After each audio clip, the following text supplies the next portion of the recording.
பிள்ளைகளும் சீரும் சதமல்ல, செல்வம் சதமல்ல, தேசத்திலே யாரும் சதமல்ல, நின்றால் சதம் கட்சி ஏகம்பனே.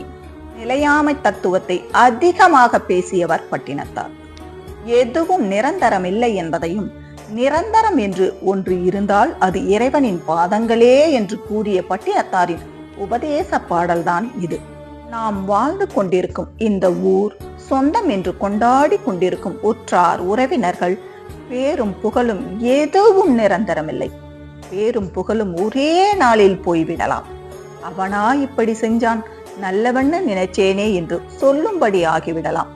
இறுதி வரை உன்னோடு இருப்பேன் என்று கூறிய மனைவியும் நிரந்தரமில்லை. திருமணம் ஆன பிறகு பிள்ளைகளும் அவரவர்கள் வாழ்க்கையை பார்க்க போய்விடுவார்கள். அவர்களும் நிரந்தரமில்லை. சொத்து பத்து எதுவும் நிரந்தரமில்லை. செல்வம் என்றாலே செல்வோம் என்றுதான்